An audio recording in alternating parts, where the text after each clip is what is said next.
श्री स्वामी समर्थ. तुम्हा सगळ्यांच्या आपल्या स्वामी सूत्र चॅनलवर मनापासून स्वागत. स्वामी भक्त हो, आज पुन्हा एकदा तुमच्यासाठी नवीन व्हिडिओ घेऊन आली आहे. व्हिडिओच्या माध्यमातून नवीन माहिती आपण जाणून घेणार आहोत. आज आपण जी माहिती जाणून घेणार आहोत ती प्रत्येक मार्गशीर्ष महिन्यातले गुरुवार जी महिला करते तिच्यासाठी खूप खास ठरणार आहे. तर आवर्जून हा व्हिडिओ शेवटपर्यंत आवर्जून ऐका. त्यानंतर त्यासंबंधी जर तुम्हाला काही शंका वाटल्या तर तुम्ही कमेंट करून विचारू शकता, त्याचं उत्तर देण्याचा पुरेपूर प्रयत्न करेल. तर बघा, 5 डिसेंबर रोजी आहे पहिला गुरुवार, मार्गशीर्ष महिन्यातला पहिला गुरुवार. त्यामुळे अर्थातच आपल्या प्रत्येकाला उत्सुकता असते. आपण माता लक्ष्मीची छान पूजा मांडणी करत असतो, व्रतवैकल्य करत असतो, पोथी वाचन करत असतो. सगळ्या काही गोष्टी आपण अगदी आनंदाने करत असतो. आणि जेवढा आनंदाने, जेवढं प्रसन्न मनाने आपण ह्या गोष्टी करणार आहोत तेवढ्याच प्रसन्नतेने माता लक्ष्मी देखील आपल्या घरामध्ये अखंड स्वरूपात वास करणार आहे. पण यासोबतच जर आपण काही छोटे उपाय केले जेणेकरून माता लक्ष्मी आपल्या घराकडे आकर्षित होईल आणि आपल्या घरामध्ये अखंड स्वरूपात वास करेल. आता मार्गशीर्ष महिना म्हटलं ना तर माता लक्ष्मीचा जसा प्रिय आहे तसाच विष्णू भगवानांचा देखील अतिशय प्रिय आहे. त्यामुळे माता लक्ष्मी आणि विष्णू भगवान यांची एकत्रितरित्या सेवा आपण ह्या मार्गशीर्ष महिन्यात केली तर निश्चितच त्यांचा आशीर्वाद आपल्या संसाराला प्राप्त होतो आणि आपला संसार सुखाचा होण्यासाठी मदत होते. त्यामुळे ह्या महिन्यामध्ये तुम्ही सलग 5, 11, 21 अशा प्रकारे सत्यनारायण देखील करू शकतात. ते कसे करावे याविषयीचा व्हिडिओ नक्कीच लवकरात लवकर आपण बनवणार आहोत. तरीही जर तुम्हाला शक्य असेल तर तशा पद्धतीने सत्यनारायण तुम्ही करू शकतात. आर्थिक समस्या सुटल्याशिवाय तुमच्या राहणार नाही.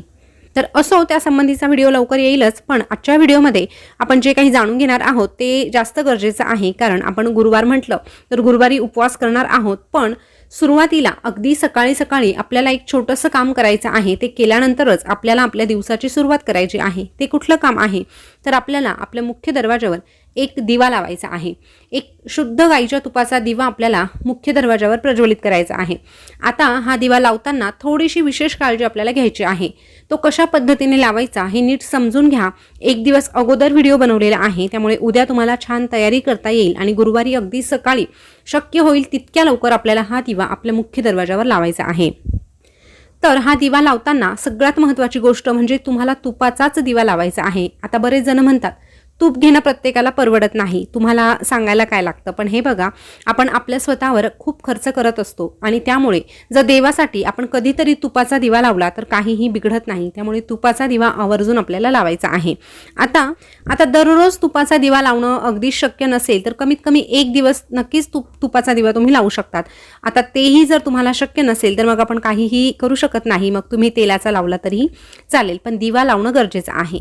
आता अशा पद्धतीने तुम्हाला दिवा लावायचा आहे. तो दिवा घेताना तुम्ही साधी पंती घेतली, कणकेचा दिवा बनवून घेतला, तांब्या पितळाचा दिवा घेतला, चांदीचा घेतला, कुठलाही घेतला तर चालेल. फक्त आपल्याला एक दिवा लागणार आहे. आता हा जो दिवा असणार आहे तो सुरुवातीला सांगितल्याप्रमाणे तुपाचा घ्यायचा. त्यानंतर त्यामध्ये जी वात असणार आहे ती आपल्याला कलाव्याचीच घ्यायची आहे. कलावा म्हणजे अनेकांना प्रश्न पडतो, तर लाल रंगाचा दोरा तुम्हाला पूजा साहित्याच्या दुकानात आरामात मिळून जाईल. त्यामध्ये पिवळा आणि लाल एकत्रित असतो, किंवा लाल जरी तुम्हाला मिळाला तरीही चालेल, किंवा पिवळा लाल एकत्र असेल तर त्यातला थोडासा लाल जो आहे तो तुम्ही काढून घ्या आणि अशा पद्धतीने त्याची वात बनवायची आहे. आता अगदीच वेळेवर बघत आहात आणि तुमच्याकडे कलावा नाही तर काय करायचं, तर साधी कापसाची वात घ्या. 2 वातींची मिळून एक वात नेहमीप्रमाणे आपल्याला बनवून घ्यायची. थोडंसं कुंकू ओलं करायचं आणि त्या कापसाला लावायचं. म्हणजे काय, तर त्या कापसाचा जो रंग आहे तो लाल होणार आहे. सगळ्यात पहिलं म्हणजे तुम्ही कलावा घेण्याचा प्रयत्न करा, पण अगदीच वेळेवर बघत असाल तर अशा प्रकारे तुम्ही कापूस जो आहे तो लाल करून घ्यायचा आहे. अशा पद्धतीने हा दिवा आपल्याला मुख्य दरवाजावर लावायचा आहे. आता मुख्य दरवाजावर लावताना आपल्याला त्या दिव्याखाली 2 विड्याची पानं ठेवायची आहे. विड्याची पानं ठेवताना सुरुवातीला एक डिश घ्या, जेणेकरून आपण दिवा त्या डिशमध्ये ठेवू शकतो. अशा प्रकारे डिश घेतल्यानंतर त्यावर 2 विड्याची पानं ठेवायची.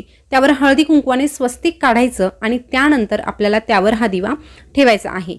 दिवा प्रज्वलित केल्यानंतर हळदी कुंकू अर्पण करायचं, अक्षता अर्पण करायच्या, फूल असेल तर फूल अर्पण करायचं आणि अशा प्रकारे आपल्या मुख्य दरवाजाच्या उजव्या बाजूला हा दिवा लावायचा आहे. आता उजवी बाजू कशी पकडणार, तर बघा, आपल्या दरवाजाकडे बाहेर जाऊन आपल्या दरवाजाकडे तोंड करून उभं राहायचं. बाहेर गेल्यानंतर आपल्या घराकडे आपल्याला बघायचं आणि जी आपली उजवी बाजू येणार आहे त्या बाजूला आपल्याला दिवा लावायचा आहे. उजव्याच बाजूला दिवा लावण्याचा प्रयत्न करा, पण अगदीच म्हणजे जागाच नसेल तुम्हाला उजव्या बाजूला तर मग तुम्ही दुसरीकडे कुठेही लावू शकतात, पण शक्यतो प्राधान्य आपल्याला उजव्याच बाजूला द्यायचं आहे. अशा पद्धतीचा हा एक दिवा आपल्याला जेवढं शक्य होईल तितक्या लवकर लावायचा आहे. त्यानंतर आता हा दिवा झाला मुख्य दरवाजावर. अशाच पद्धतीचा एक दिवा आपण आपल्या देवघरात देखील लावू शकतो। आता हा दिवा आपण सकाळी लावलेला आहे। आता अशाच पद्धतीचा दिवा आपल्याला पुन्हा एकदा संध्याकाळी लावायचा आहे। जी लक्ष्मी येण्याची जी वेळ असते साधारणतः 5:30, 6:30, 7:30च्या दरम्यान ती जी वेळ असते ती लक्ष्मी माता घरात प्रवेश करण्याची वेळ असते असं म्हटलं जातं। त्यामुळे ह्या काळामध्ये आपल्याला अशाच पद्धतीचा जसा सकाळी दिवा लावला तसाच दिवा आपल्याला पुन्हा संध्याकाळी लावायचा आहे। आता संध्याकाळी दिवा लावल्यानंतर तुम्ही सकाळच्याच दिव्यामध्ये पुन्हा तूप टाकून घेतलं तर चालेल, पुन्हा नवीन दिवा घेण्याची गरज नाही। अशा पद्धतीने तुम्ही लावू शकतात। पण आपण सकाळी जो दिवा आहे तो मुख्य दरवाजावर लावला। आता संध्याकाळचा जो दिवा असणार आहे तो तुम्हाला मुख्य दरवाजावर तर पुन्हा लावायचाच आहे, पण अगदी अशाच पद्धतीचा दिवा आपल्या देवघरामध्ये लावायचा आहे। आता जिथे तुम्ही पूजा मांडणी केली आहे त्या ठिकाणी लावला तरीही चालेल किंवा देवघरात समोर ठेवला तरीही चालेल, पण संध्याकाळी मात्र आपल्याला 2 ठिकाणी लावायचा, एक तर आपल्या मुख्य दरवाजावर आणि दुसरा म्हणजे देवघराजवळ। पण देवघराजवळचा जो दिवा आहे तो रात्री 12 पर्यंत पेटता राहील याची काळजी आपल्याला घ्यायची आहे। आता बाहेरचा जो दिवा आहे तो हवेने वगैरे विझू शकतो, हरकत नाही, पण जो आपला घरातला दिवा आहे त्याची काळजी आपण नक्कीच घेऊ शकतो। त्यामुळे शक्यतो तो 12 वाजेपर्यंत पेटता राहील याची काळजी घ्या। तूप संपत आलं तर थोडंसं तूप टाकून द्या, पण अशा पद्धतीचा दिवा आपल्याला रात्री 12 पर्यंत ठेवायचा आहे। या व्यतिरिक्त तुम्ही दीपदान देखील या दिवशी करू शकता। जर तुमच्या घराच्या जवळ कुठे दत्त महाराजांचं, स्वामी महाराजांचं किंवा लक्ष्मीनारायणाचं मंदिर असेल, लक्ष्मीनारायणाचं मंदिर असेल तर खूप छान त्या ठिकाणी जाऊन तुम्ही दिवा प्रज्वलित करू शकतात। पण अगदीच लक्ष्मीनारायणाचं नसेल तर विठ्ठल रुक्मिणीचं असेल, स्वामींचं असेल, कृष्णाचं असेल, जे कुठलं मंदिर तुमच्याकडे असेल त्या ठिकाणी जाऊन तुम्ही अशा पद्धतीचा एक दीपदान देखील करू शकतात। अशा पद्धतीने जर त्या ठिकाणी जाऊन तुम्ही दिवा प्रज्वलित केला, आपल्या घराच्या म्हणजे सुख समृद्धीसाठी मनोकामना केली तर नक्कीच ती पूर्ण होण्यासाठी माता लक्ष्मी आणि विष्णू भगवान आपल्याला आशीर्वाद देतील। तर स्वामी भक्त हो, अशा पद्धतीने आपण दिवा प्रज्वलित करू शकतो।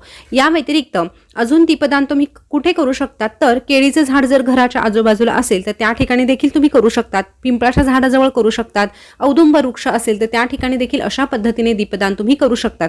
आता जसं घरी आपण विड्याचं पान वगैरे ठेवलं तशाच पद्धतीने आपल्याला केळीच्या झाडाखाली किंवा औदुंबराच्या झाडाखाली ठेवण्याची गरज नाही। फक्त तुम्ही पंती किंवा कणकेचा दिवा घेऊन गेलात आणि तशा पद्धतीने दिवा लावला तरीही चालू शकतं।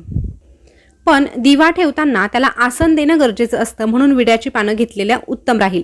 जर अगदीच विड्याचं पान नसेल तर थोड्याशा अक्षता खाली ठेवायच्या आणि त्यावर तो दिवा ठेवायचा आहे। जेव्हा तुम्ही झाडाच्या ठिकाणी दिवा लावतात तेव्हा ही काळजी आपल्याला घ्यायची आहे। तर स्वामी भक्त हो, मार्गशीर्ष महिन्यातल्या पहिल्या गुरुवारी अशा प्रकारे दीपदान करून बघा। नक्कीच माता लक्ष्मी अखंड स्वरूपात आपल्या घरात वास करण्यासाठी हा छोटासा उपाय आपल्याला मदत करू शकतो। या व्यतिरिक्त आपले जे कष्ट आहे ते तर आपल्याला प्रामाणिकपणे करायचेच आहे, कष्टाला पर्याय नाही। त्यामुळे कष्ट करायचे आहे, त्यासोबतच दैवी शक्तीची साथ मिळण्यासाठी सेवा आणि उपाय देखील करायचे आहे। आता सेवा म्हटलं तर गुरुवारच्या दिवशी कथेचं वाचन होणारच आहे, पण श्रीयंत्रावर कुंकुमार्चन देखील आपल्याला आवर्जून करायचं आहे, महालक्ष्मी अष्टक म्हणायचं आहे आणि विष्णू सहस्रनाम देखील आवर्जून म्हणायचं आहे। जेव्हा विष्णू आणि लक्ष्मी यांची दोघांची एकत्रित सेवा आपण करणार आहोत तेव्हा अर्थातच त्यांचा दोघांचा आशीर्वाद आपल्या संसाराला मिळणार आहे। तर स्वामी भक्त हो, आजची माहिती तुम्हाला कशी वाटली कमेंट करून नक्की कळवा। याविषयी जर शंका वाटत असेल तर ते देखील तुम्ही कमेंट करून विचारू शकतात। पुन्हा भेटूया नवीन व्हिडिओ सोबत नवीन माहिती घेऊन। तोपर्यंत बोलत रहा श्री स्वामी समर्थ, जय जय स्वामी समर्थ। श्री स्वामी समर्थ, जय जय स्वामी समर्थ। धन्यवाद।